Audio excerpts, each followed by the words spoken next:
Bonsoir à toutes et à tous. Alors aujourd'hui, je viens vous présenter le tarot de Jodorowsky-Camoin, qui est le tarot de Marseille, et qui comprend 22 lames. Alors, 22 lames dans ce tarot. Alors, pourquoi lame plutôt qu'une carte?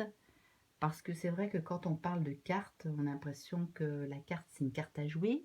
L'âme, c'est aussi ce rapport à l'âme, mais l'âme dans le sens où, effectivement, ce tarot a des symboliques, a toute une symbolique, des symboles, des significations. Effectivement, si vous regardez bien chaque lame, chacune d'entre elles reflète vraiment une idée, une impression, une symbolique. On y voit beaucoup de couleurs, hein. Vous pouvez voir la couleur bleue, rouge, jaune, toutes les couleurs primaires, on va dire, y sont inscrites. Après, vous y voyez aussi beaucoup de personnages, hein.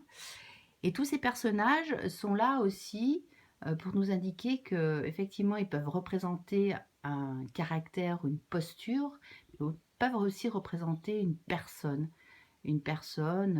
puissante ou plus jeune ou plus sage. Voilà.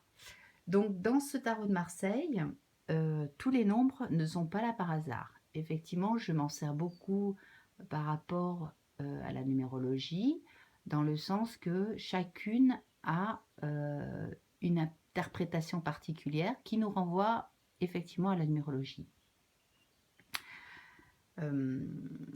Qu'est-ce que je pourrais vous dire de plus sur ce tarot? Ce tarot, pour moi, mais comme je vous l'avais dit déjà dans une vidéo précédente, il est très intuitif parce que quand il va être posé, c'est comme un oracle de vie. La carte posée à un endroit précis, comme je vous l'avais indiqué dans ma vidéo précédente, est là pour nous donner une indication. Alors, on peut effectivement tirer des lames, enfin tirer un jeu pour quelqu'un qui n'est pas présent. Il suffit d'être très précis dans sa question et de l'imaginer et de le nommer, hein, de le nommer même en y mettant même sa date de naissance, hein, pour être plus précis. Enfin, en tout cas, c'est ce que je fais. Et le mettre face à cette question ou face à une autre personne quand l'interrogation parle de cette personne. Alors, aujourd'hui, j'avais envie de parler plus précisément de cette lame un peu particulière qui est le diable. Là, on la voit à côté de la maison de Dieu. Alors, ce diable, ce n'est pas forcément... Alors, aucune carte n'a un côté mauvais ou un côté bon, mais elle nous donne quand même des indications quant à des émotions, hein. Voilà, le jeu de tarot, c'est vraiment rempli d'émotions.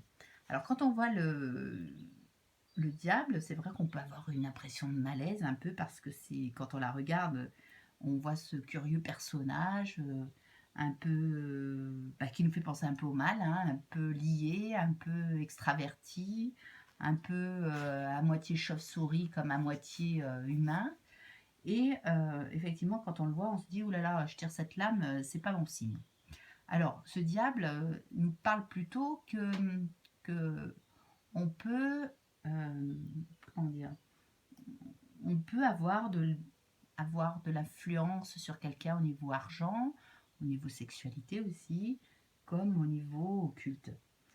Ça nous renvoie toujours à des choses du passé, à des choses, à des liens qui ne sont pas forcément positifs, mais plutôt nocifs. Et moi, souvent, dans ce diable, j'y vois plus une, comment dire, une représentation un peu de nos démons, hein, des choses qui ne sont pas forcément, euh, comment dire, euh, bonnes pour nous. Alors, ça ne veut pas dire que la personne qui tire cette lame ou la signification de cette lame est mauvaise, mais c'est plus l'explication, l'interprétation de quelque chose qui nous dirait attention, euh, il y a quelque chose qui n'est pas très il y a quelque chose qui n'est pas très clair par rapport à cette personne.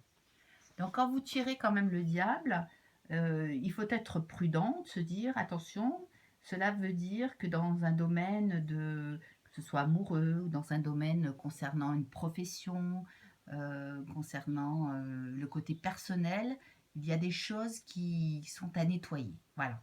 Cette larme nous renvoie souvent heu, à, à quelque chose de l'ordre du nettoyage à faire, à opérer. Voilà, je crois que je ferai le tour avec les autres lames pour l'instant. On va s'en tenir à ce que je vous ai dit. Je vous remercie de m'avoir écouté. Je vous souhaite une bonne soirée. À très bientôt. Namasté.